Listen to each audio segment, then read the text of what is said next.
Já se faz extensa a lista de desgraças prestadas pelo uso de álcool e drogas. Mas o ditado popular diz: Deus, quando fecha uma porta, abre outra. Na verdade, sabemos que as portas são fechadas por nós mesmos, e para cada uma que fechamos, o Criador abre uma porção de outras. Uma destas muitas portas é o Al-Anon. Em 2006, o Al-Anon faz 40 anos de serviços prestados na prática do bem. São 4 décadas de amparo às famílias atingidas pelo álcool e drogas. Esse centro de recuperação é um modelo de 12 passos, que é a base do Al-Anon também, e de Alcoólicos Anônimos. É um modelo de desintoxicação e conscientização através dos 12 passos. A proposta é de autoconhecimento, eu acho que é isso que familiariza muito essa vivência de Al-Anon com a recuperação. Então, assim, eu sou extremamente grata ao Al-Anon. O Al-Anon faz um trabalho importantíssimo de recuperação humana, né? A nossa associação tem uma proposta independente do alcoólico estar bebendo ou não. A proposta é aprender a conviver com a doença do alcoolismo e os efeitos que ela causou no familiar. Muitas vezes a negação, o isolamento, o controle, essa baixa autoestima, principalmente nos filhos, que na formação dos filhos afeta muito a personalidade. Então, a proposta dos grupos familiares Al-Anon, na figura dos grupos Al-Anon e dos grupos Alatim, é fazer com que as pessoas convivam com isso. Como se deu a sua entrada no Al-Anon? Bom, a minha vida estava insustentável, isso aconteceu há 26 anos atrás, e eu procurava ajuda para conseguir conviver com a situação. Eu estava casada com 2 filhos e a minha vida estava um caos. Já havia tentado uma série de recursos e não tinha conseguido nenhuma ajuda efetiva. E foi aí que eu conheci os grupos familiares Al-Anon. Ingressei em um grupo perto da minha casa e lá eu, pela primeira vez em muitos anos, senti que não estava sozinha para segurar aquela situação. Bem, amigos, você está na TV Mundo Maior. Este é o programa Vida Nova e o nosso tema aqui, o nosso assunto sempre é dependência química. Nós falamos sobre álcool, sobre cocaína, maconha. É um assunto que está causando, gerando um grande sofrimento, principalmente na família. Isso é óbvio, né? É grande a preocupação dos pais em relação às drogas. Por quê? Os pais conhecem muito pouco e os filhos também. Alguma coisa que está vindo aí é uma sombra, né? Que penetra de todas as formas dentro da nossa família e nós precisamos conhecer um pouco mais. A droga ataca principalmente o nosso jovem. E esse é o nosso tema de hoje. Hoje nós vamos falar sobre jovem, sobre adolescência e drogas. Um abraço a você, amigo telespectador da TV Mundo Maior. E no programa Vida Nova de hoje, para tratar desse tema, nós temos aqui a doutora Ednice Amorim Barbosa, que é psicóloga, trabalha com dependência química, e também a doutora Márcia Rocha, que também é psicóloga, trabalha com dependência química e com adolescentes. A adolescência tem sido um tabu, né? Fala-se muito da tal da aborrecência, ao ponto que os pais de infantes ainda não experientes, que ainda não tiveram filhos adolescentes, eles acabam entrando às vezes na polvorosa, uma situação de pavor quando os filhos vão começar a chegar nessa fase. Então eu gostaria que você de alguma forma definisse para nós o que é que vem ser a adolescência, quando é que ela começa e quando é que ela termina. Então, a adolescência realmente tem toda essa fantasia, né, em volta do adolescer, né? A adolescência, na verdade, ela é uma ponte entre a infância, a puberdade e a vida adulta, né? É uma transição, um momento de transição, aonde o jovem se vê diante de vários conflitos, dificuldades, né? E é importante também falar um pouquinho sobre a questão do Maurício Nobel, né?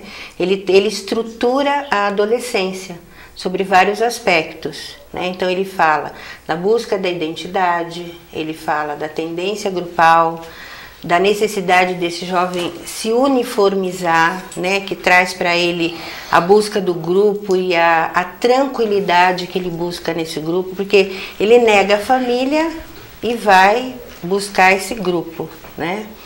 Depois você tem as crises religiosas, né, que aí é um perigo, porque ele vai em busca de gurus, né? Se você tem uma religião, um fanatismo, né, ele embarca mesmo, porque ele está em busca desse guru, né?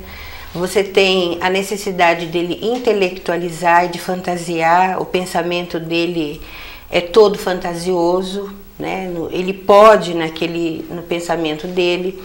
Você tem a questão da manipulação do tempo, né? O tempo do adolescente é diferente do nosso. Então, para ele, presente, passado e futuro está ligado às questões dele. Então, por exemplo, o pai diz assim, olha, você precisa estudar para a prova, né? Ele diz assim, imagina, a prova é amanhã cedo, e o pai está falando com ele 5 horas da tarde do dia anterior, né? Ou então a menina que chora muito, preocupada porque a mãe não deu atenção, porque quer um vestido, desesperada, e o pai vai lá, procura ouvir, né? O que está acontecendo? Ela diz, minha mãe não quer me comprar o vestido? E o pai disse, mas quando é esse baile? Ela disse, daqui a 3 meses. Né? Então ele manipula o tempo. Ô Márcia, você falou aí da chamada síndrome da adolescência normal, né? Que na verdade Nobel, é um grande desastre que acontece, uma explosão de hormônios que a família não tem ali um manual, né? Com 12 anos a criança é uma criança, com 14 já se transformou totalmente. Ela não tem identidade nenhuma. Qual é o seu nome? Você trabalha onde? Quer dizer, ela não tem identidade e está saindo fora de casa. Nós poderíamos dizer que desses itens todos que você relacionou, intelectualização, reivindicação, crises religiosas, a tendência grupal é aqui o fator de risco mais importante para o uso de drogas. Você poderia falar alguma coisa sobre isso e depois a Edinice também? Porque aqui nós queremos falar sobre drogas e adolescentes. Você fez uma panorâmica desse momento onde a criança se torna jovem, que é uma coisa totalmente desconhecida ainda até pela ciência. Mas em relação à droga, qual é o fator principal? Seria a tendência grupal dele sair e dar de encontro com uma cultura permissiva? Ontem ainda eu ouvi de uma jovem adulta me dizer o seguinte, que nós estávamos conversando sobre a adolescência, ela me disse que ela foi obrigada a fumar cigarro, né, legal, né, para poder participar do grupo. De alguma maneira, ela é realmente um fator de risco. Mas o que a gente entende hoje? Que o jovem ele está totalmente vulnerável, né, diante de uma sociedade onde nós somos órfãos, né? Então, ele está desesperançado. Então, quando a gente fala grupo, você tem o grupo da família, que ele nega, que é o primeiro grupo que nós temos, né?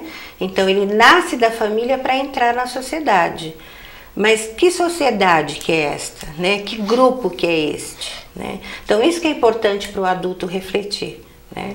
Edinice, você quer falar alguma coisa sobre isso? Você acha que é a tendência de grupo, que é natural, né? Se ele sai dar de encontro, entre aspas, com a torcida do Corinthians, ele vai se vestir de branco e preto. Sim. Na minha experiência com os adolescentes, eu vejo que a grande maioria coloca, né, como uma motivação para o início do uso, a influência mesmo dos amigos, aquela curiosidade dos efeitos que vem sobretudo de estar observando o outro, né?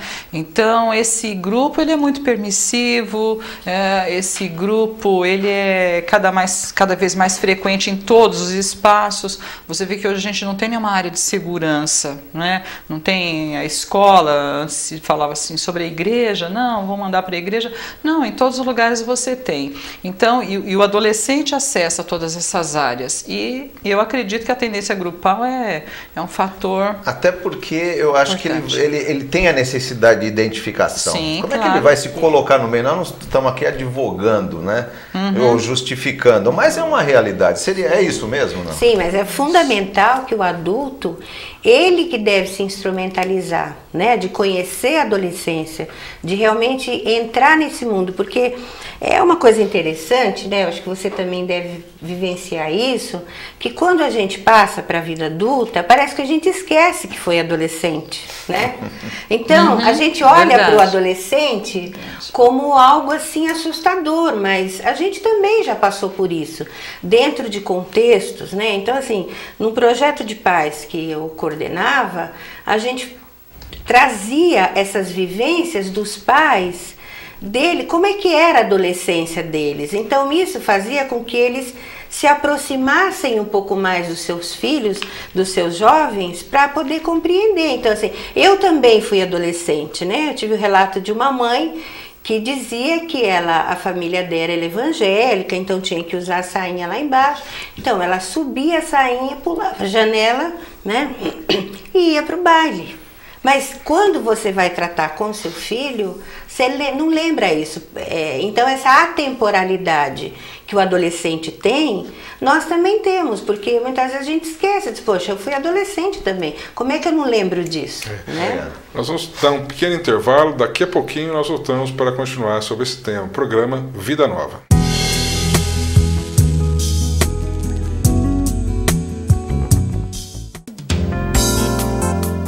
No Mercatudo você encontra de tudo da melhor qualidade pelo menor preço. Tudo em benefício das casas André Luiz.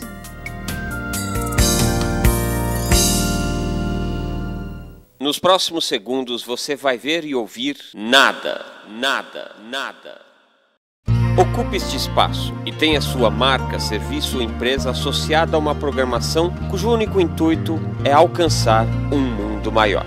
Acesse a página do clube na internet www.radioboanova.com.br e associe-se.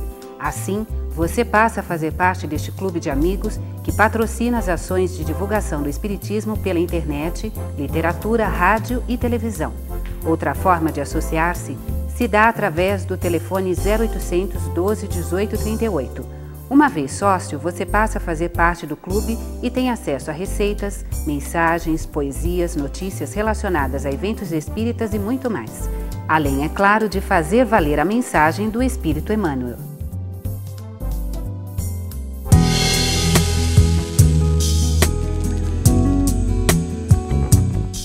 Pois é, e nós retornamos aqui dos estudos com o programa Vida Nova. E eu gostaria de colocar em tema aqui com a doutora Márcia o seguinte: o jovem, quando ele vai entrar na adolescência, ele sai de uma fase da vida em que ele tinha a maior parte do seu tempo convivendo com a família ou até na escola. E nesse início da adolescência, aos 12 anos, como a fala, é um momento em que ele ganha a rua, ele ganha o mundo. E lá, logicamente, ele entra com outros valores éticos, outros valores morais, que podem ser nem melhores nem piores, mas são diferentes daqueles que ele aprendeu em casa. Esse seria também um fator desse desconcerto da adolescência, ou são apenas fatores endógenos mesmo que levam ao problema da adolescência? Não, é um fator muito importante, porque esse autor, inclusive, ele fala sobre o luto da perda dos pais, né? Porque o pai também tem dificuldade de, entre aspas, perder esse filho para a sociedade, né? Então, quando ele sai de uma infância bissexual, porque ainda não houve a escolha da sexualidade, né? Ele está direcionando, ele entra nessa fase da adolescência, então são muitas coisas que acontecem com ele, né? Esse pensamento de não saber direito o que vai fazer, essa busca da identidade, essa dificuldade que ele tem, inclusive do próprio grupo, porque ele precisa de um tempo para ser aceito nesse grupo, né? E neste período tem o que o Maurício Nobre chama de identidades transitórias.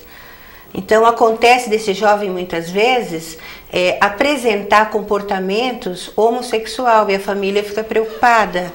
E não necessariamente ele venha a se tornar um homossexual, né? Então para a família também é uma perda muito grande. Tanto que o pai, quando o jovem pede, por exemplo, o pai vai cobrar responsabilidades, ele diz assim, olha, você já é um moço, você já é um adulto, né? Você não está arrumando o seu quarto, você não está estudando, né?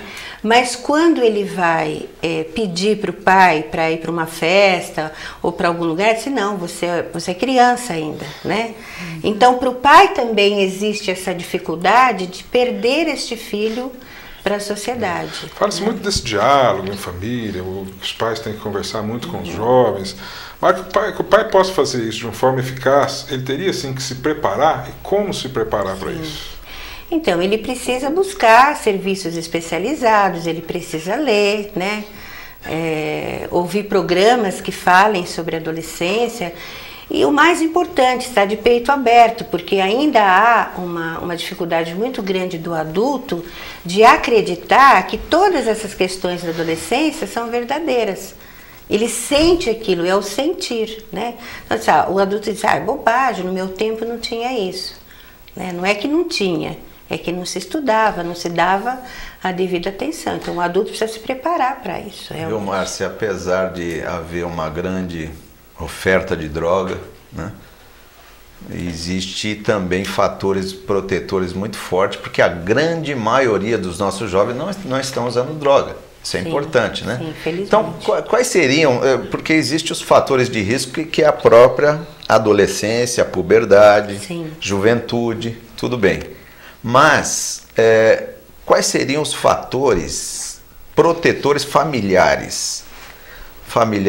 No contexto, o que faz com que ele use ou não use droga? Entendeu? Entendi. Porque ele não é um ser isolado, né? Sim, claro. A intimidade, ela se pratica, né? Ela se exercita. Então, eu acredito que a família, que ela quer estar mais instrumentalizada, preparada para esse momento da adolescência, ela tem que criar essa intimidade desde muito cedo, né? Então, às vezes, os pais, eles assumem uma postura, ele dá ordem, ele dá conselho, ele fala, e a criança não fala, ele não ouve. A gente tem a mania de falar sobre a infância, sobre a adolescência, e são questões subjetivas, né? Mas a gente tem que pensar no sujeito. A criança é um sujeito, o adolescente é um sujeito. Então a gente tem que ouvir, ele é concreto, né? Então eu acredito que a intimidade ela tem que ser praticada, né? Você tem que exercitar o diálogo, senão você não está conversando com seu filho. Mas a insatisfação da criança é uma coisa importante, ela se sentir insatisfeita e a família vê o que é necessário, é para isso que deveria servir o diálogo ou não? Sim. Para saber o que ela pensa, para ver uma interação maior. Nós estamos falando aqui de amor, falar eu te amo. De proximidade, né? De buscar entender o outro, compreender o outro, sair de cima do salto, né? Porque às vezes os pais, eles têm medo da proximidade perder a autoridade. Né? E não é verdade, não é? Verdade. A gente que lida muito com isso, a gente vê claramente no dia a dia que a proximidade, ela traz a segurança para o jovem na família, né? Pois é, já que nós estamos falando de diálogo em família, e aqui no nosso programa nós gostamos muito de ouvir o povo. Então você que está em casa, você que está aí na rua, na sua família, há um diálogo entre você e seu pai, ou entre você e seu filho, sobre os assuntos da adolescência, sobre os problemas do dia a dia, sobre o problema das drogas? Há um papo salutar em sua casa? Bem, conversar assim, não, porque afinal nunca pensei nisso, mas acho que depende muito da criação também. Por exemplo, alguém que o pai fala sempre que essas coisas fazem mal, uma vez, aí você já percebe, mas aquele pai que não fala nada, só fala em cima da hora, aí já não tem mais jeito. Você fala sobre drogas com seus filhos? Falo. O que a senhora fala para eles? Bom, eu falo para eles que não é um bom negócio. Inclusive, eu ofereço Cristo para eles. A senhora acha que a religião pode salvar os jovens das drogas? Claro que pode, é o único salvador da terra. É ele. Então não tem outro. Você fala sobre drogas com seu filho? Só tem um ano ainda. Mas você pretende falar com ele sobre isso? Sim, sim. Acha importante? Claro. O que você falaria pro seu filho? Explicaria como que é, o que funciona, por que usa, quais são os problemas depois que isso é causado. Ok, voltamos então ao programa Vida Nova. O povo respondeu sobre o diálogo em família. E agora eu gostaria da doutora Márcia, da doutora Ednice, que nos acalentasse a nós que somos pais de adolescentes. Afinal de contas, o que é que nós podemos fazer com os nossos filhos para vivenciar essa situação de uma forma amena e principalmente de uma forma a protegê-los, né, de toda a situação e de tudo que está aí o mundo oferecendo, como drogas, bebidas e tantos outros problemas em que eles podem ser envolvidos? Então, o conceito de vulnerabilidade é importante que a família tenha claro, né?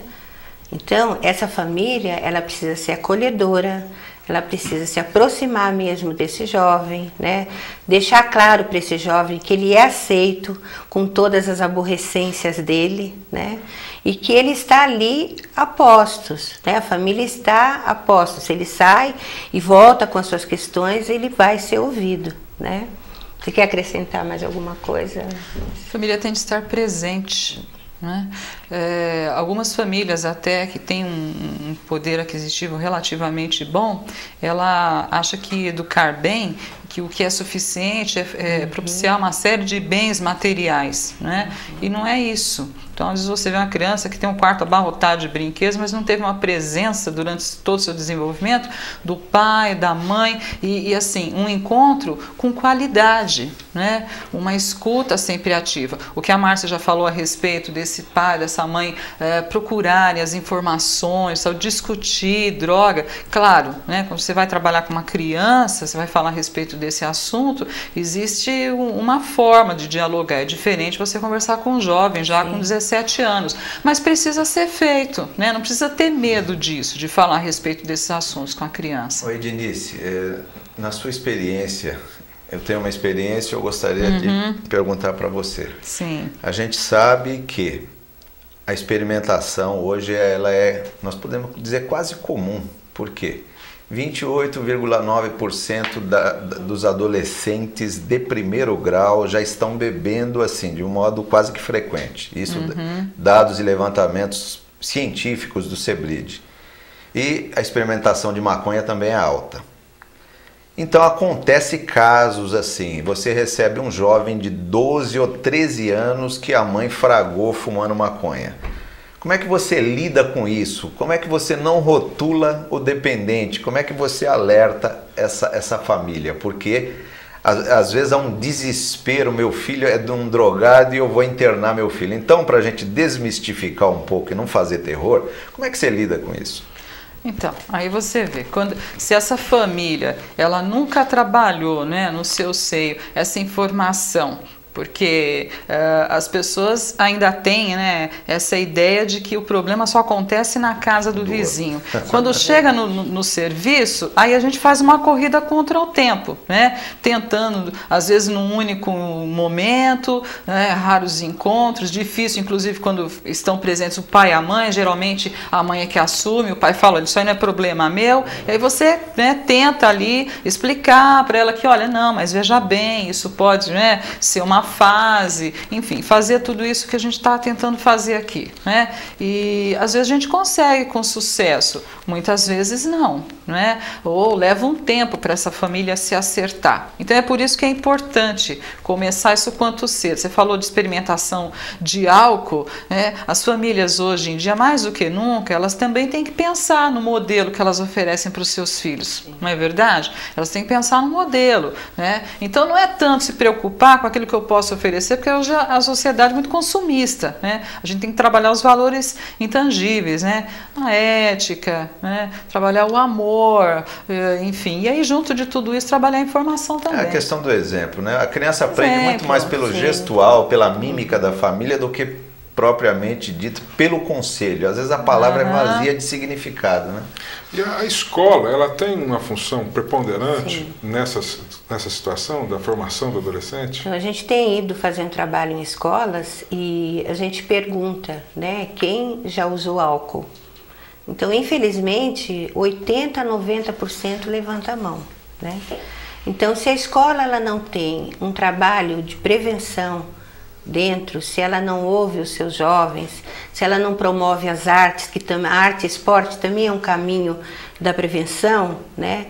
Ela não é uma escola cidadã, Ela não tem compromisso, então você tem que fazer link, por exemplo, com o posto de saúde, né, com a comunidade, para que ela se fortaleça, participe da vida desse jovem, para ele se sentir acolhido pela sociedade. Então há necessidade dessa escola ter o fator de proteção, de acompanhar esse jovem, né? Ô Márcia, tá faltando um minutinho só para terminar o programa, mas eu acho muito interessante esse alerta. Você falar um pouco sobre comorbidade, sobre os problemas psiquiátricos de crianças que não são visíveis. Sim. E a relação com a droga.